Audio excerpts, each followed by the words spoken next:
বিদ্রোহী দলের অন্দরে আসল তৃণমূল কারা, উঠছে এখন সেই প্রশ্ন।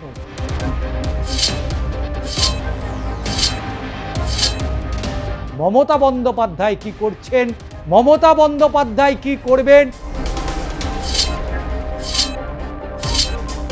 মমতা বন্দ্যোপাধ্যায় দিল্লিতে লোকসভার ভেতরে ঢুকতে পারবেন কিনা, তিনি বসিরহাট লোকসভা কেন্দ্রে দাঁড়াবেন কিনা, রেজিনগরের বিধানসভা কেন্দ্রে দাঁড়াবেন কিনা, কারাই বা বাদ পড়লেন, মমতা কাকে মনে করলেন যে একে তৃণমূলের রাখার থেকে ডাস্টবিনে ছুঁড়ে ফেলা ভালো। একে একে সবাই গ্রেপ্তার হচ্ছে, তৃণমূলের চুনোপুটি থেকে কাউন্সিলর, এবং তাদেরকে কোমরের কোথাও দড়ি পরে ঘোরানো হচ্ছে, কোথাও বা হাতে হাতকড়া পরিয়ে এলাকা ঘোরানো হচ্ছে।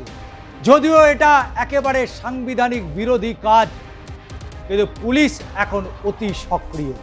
তবে পুরো ঘটনা যেভাবে রচনা করা হয়েছে, রচিত হয়েছে, যাকে কেন্দ্র করে সেই মমতা বন্দ্যোপাধ্যায়ের কিন্তু তাকে টাচ পর্যন্ত করতে পারছে না। যে মমতা বন্দ্যোপাধ্যায়ের বিরুদ্ধে বছরের পর বছর ধরে লড়াই সংগ্রাম করে এসছে, আজকে সেই মমতা বন্দ্যোপাধ্যায় তিনি কিন্তু বহাল তবিয়তে রয়েছেন। তার বিরুদ্ধে অভিযোগ তোলা তো দূরস্থ, তাকে ছুঁতে পর্যন্ত পারছে না। তাই মমতা বন্দ্যোপাধ্যায়ের যারা কার্যকর্তারা ছিলেন তাদেরকে হেনস্থা শুধু নয়, গ্রেপ্তার পর্যন্ত করা হচ্ছে। অবশ্যই এটা রাজনৈতিক গ্রেপ্তার বলা যেতে পারে, তবে কেউ কেউ বলছে দুর্নীতিতে পায়ের নখ থেকে মাথার চুল পর্যন্ত যারা যারা ডুবেছিলেন তারাই নাকি গ্রেপ্তার হচ্ছে। কারোর কারোর আবাসন থেকে, কারোর বিছানার নিচ থেকে, খাটের তলা থেকে, ক্লাব থেকে, কলেজ থেকে অনেক কিছু পাওয়া যাচ্ছে। এটা তো বাস্তব কথা, পাওয়া তো যাবেই, কারণ সরকারে তো আজকে তারা নেই। তাই কিছু লোকের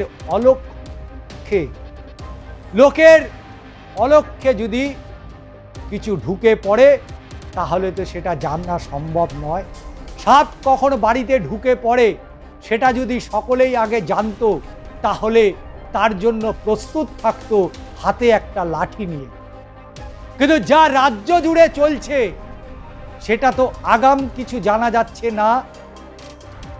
তাই আগাম যেহেতু জানা যাচ্ছে না, তাই অনেক ঘটনা ঘটছে, যে ঘটনায় অনেকগুলো প্রশ্ন থেকে যাচ্ছে। সেই সব এখন আলোচনার বিষয়ের মধ্যে আনলেও মূল যে আলোচনায় আমাদের আসতে হচ্ছে সেটা হচ্ছে মমতা বন্দ্যোপাধ্যায় কি করছেন, মমতা বন্দ্যোপাধ্যায় কি করবেন, মমতা বন্দ্যোপাধ্যায় দিল্লিতে লোকসভার ভেতরে ঢুকতে পারবেন কিনা, তিনি বসিরহাট লোকসভা কেন্দ্রে দাঁড়াবেন কিনা, তিনি রেজিনগরের বিধানসভা কেন্দ্রে দাঁড়াবেন কিনা, এটা নিয়ে তীব্র একটা জল্পনা চলছে।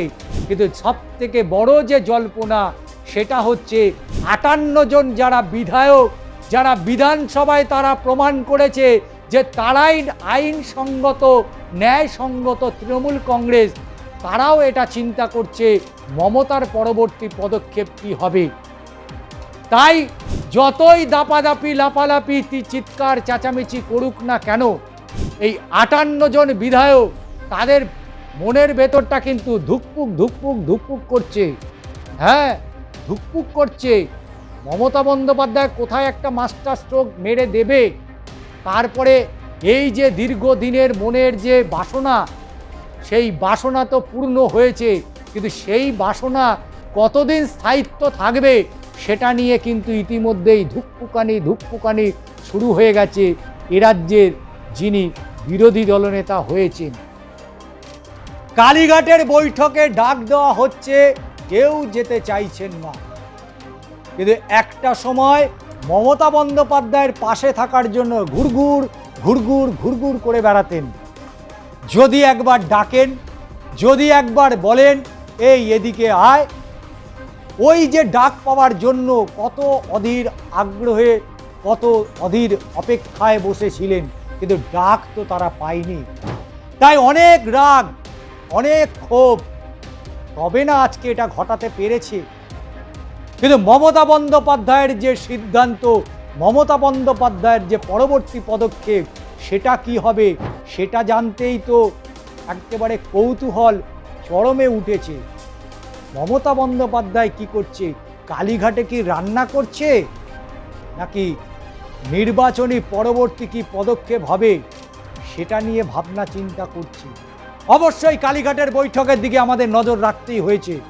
কি কি হয়েছিল, কারাই বা জায়গা পেলেন, কারাই বা বাদ পড়লেন, মমতা কাকে মনে করলেন যে একে তৃণমূলে রাখার থেকে ডাস্টবিনে ছুঁড়ে ফেলা ভালো, কারা সেই ডাস্টবিনে গিয়ে পড়লেন, আর কেন তাদেরকে ডাস্টবিনে ছুঁড়ে ফেলে দিলেন মমতা বন্দ্যোপাধ্যায়, আজকের ভিডিওতে এটাই তুলে ধরব। দেখুন তাহলে। তিনি আপ্রাণ চেষ্টা করেছিলেন, শেষ চেষ্টা, বিধায়কদের তিনি ফোন করেছিলেন। ভুল তো হতেই পারে, যারা কাজ করে ভুল কিন্তু তাদেরই হয়। যারা বাড়িতে নাকে সর্ষের তেল দিয়ে ঘুমোয় তাদের ভুল হয় না, বোবার কোনো শত্রু হয় না তাই। কিন্তু যারা কাজ করে ভুল তাদেরই হয়। যারা কাজ করার চেষ্টা করে, যারা শেখার চেষ্টা করে, ভুল কিন্তু তাদেরই হয়। এ কথা আমার কথা নয়, মনীষীরা এ কথা বলে। কেন আজকে অপরিচিত হয়ে গেলেন মমতা বন্দ্যোপাধ্যায় এই সমস্ত মানুষের কাছে 98 সাল থেকে আজকে 2026-এ? কারণ কালীঘাটের বৈঠকে সেই আদিরাই এলেন, শুধু এলেন না বিদ্রোহীরা। দল বাঁচাতে পারবেন মমতা? অনেকেই চিন্তা করছেন।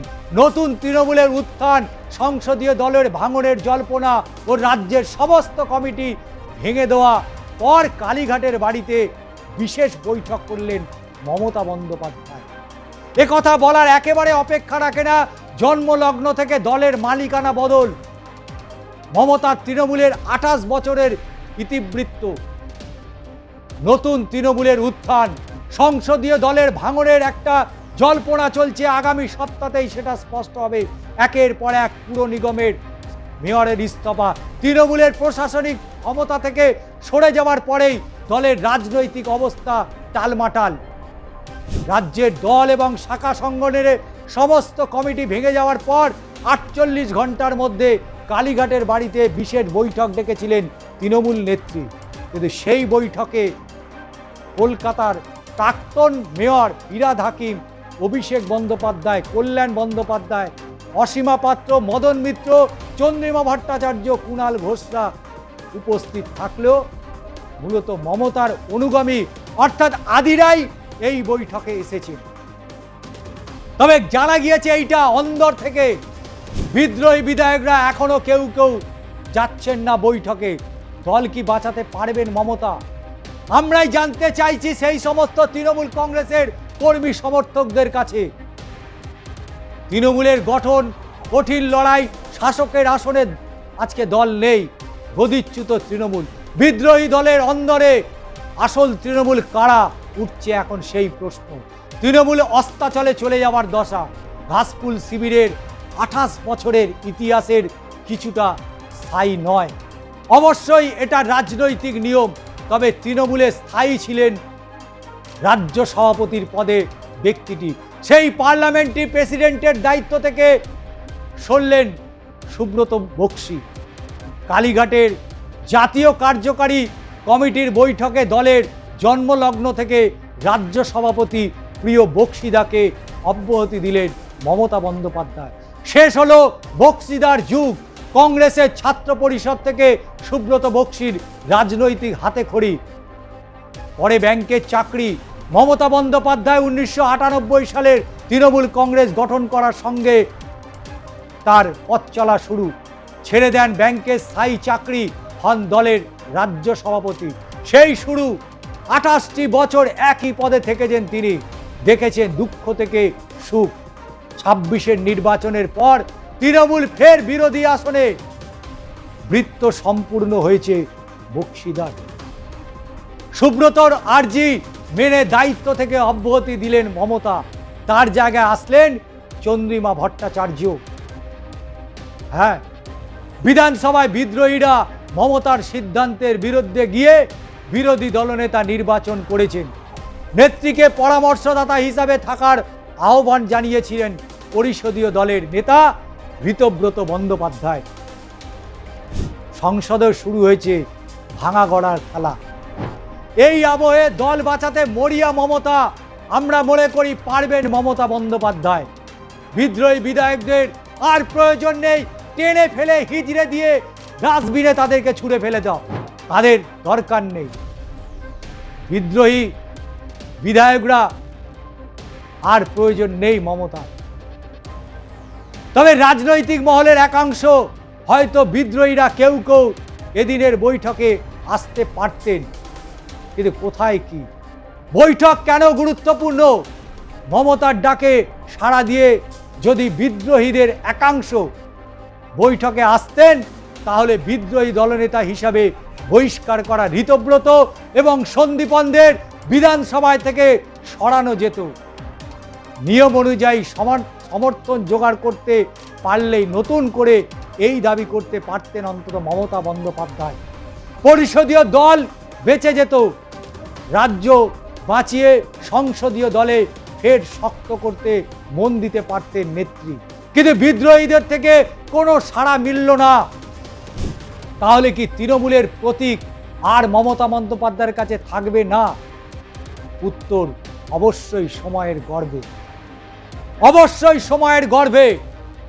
তবে তৃণমূল সূত্রে যেটা জানা গিয়েছে, জাতীয় কার্যকারী বৈঠকে অনেক গুরুত্বপূর্ণ বিষয় উঠে এসছে।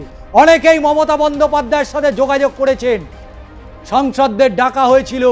মহুয়া মৈত্র, সুস্মিতা দেব, রাজেশ ত্রিপাঠীর মতো সাংসদরা যারা জাতীয় কার্যকারী কমিটির অংশ, তারা ভার্চুয়াল মাধ্যমে বৈঠকে অংশগ্রহণ করেছিলেন। তবে এই বৈঠকে সবার আগে যোগ দেওয়ার কথা নয়, এটাও জানে তৃণমূল। এটাও তৃণমূল জানে যে অনেকেই তারা যোগদান করবে না। কিন্তু মমতা বন্দ্যোপাধ্যায়ের নামটাই যথেষ্ট।